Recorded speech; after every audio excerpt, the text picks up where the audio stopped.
দুঃখজনক ভাবে ওনারা আমাদেরকে জানিয়েছেন যেহেতু হাইকোর্টের রায় হয়েছে সেক্ষেত্রে আমরা চাইলেও নির্বাচন করা সম্ভব নয়। এটা আমাদের জন্য লজ্জার কিনা? সেই জায়গা থেকে আমরা সবাই বলতে পারি 1 2 3 4 এই প্রশাসন তুই গতি চার 1 2 3 4 1 2 3 4 1 2 3 4 1 2 3 4 সময় মতো শাসুতে সময় মতো শাসুতে বিএনপি কোথাবে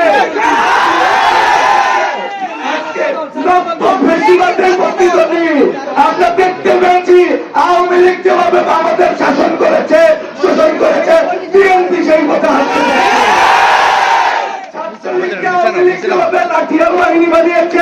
আজকে দেখতে পেয়েছি আগারগাঁও ঘেরাওয়ের মাধ্যমে ছাত্রদলকেও বিএনপি ফখরুল সাহেব বলেন ছাত্রদল কি করছে তিনি নাকি জানেন না। ছাত্রদলকে আজকে মাঠে লাঠিয়ে বানানো হচ্ছে। ছাত্রলীগকে যেভাবে বাংলাদেশের মানুষ বাংলাদেশের শিক্ষার্থীরা অবাঞ্ছিত করেছে ছাত্রদলকেও সেটা করবে।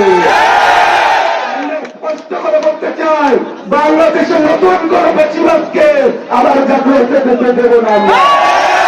আমরা দেখতে পেয়েছি হাইকোর্টে কিভাবে জোর করে এই রায়ের শুনানি পেছানো হয়েছে। আমরা আজকে চেম্বার করতে আপিল করেছিলাম সেই শুনানি দেওয়া হয় না। এমন সময় রিট করা হয়েছে যখন আমরা আইনি ভাবে মোকাবেলা করতে না পারি। আমাদের জন্য সময় রাখা হয় নাই। এই নতুন মতো যারা বেশিরভাগ কায়েম করতেছে আমাদের বিশ্ববিদ্যালয়ের কিছু শিক্ষক তাদের সাহায্য করছে। কিছু শিক্ষক আজকে তারা নির্বাচনী দায়িত্ব পালন করবে না সেটা বলছে।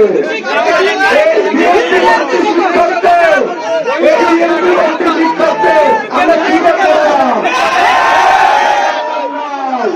আমরা বলতে চাই আগামীকালকেই সাক্ষ্য হইতে হবে।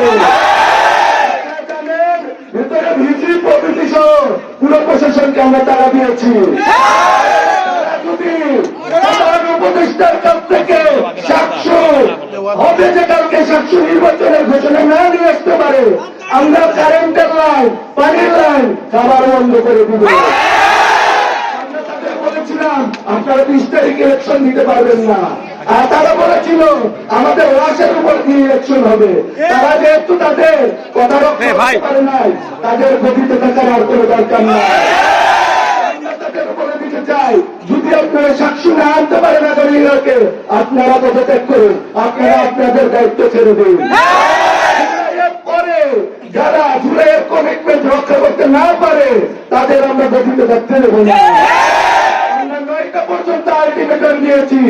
9টার মধ্যে যদি তারা আগামীকালকে সাক্ষ্য হবে এই আশ্বাস দিতে না পারে আগামীকালকে সাক্ষ্য নিশ্চয়তা না দিতে পারে তাহলে আমরা কঠোর থেকে কঠোর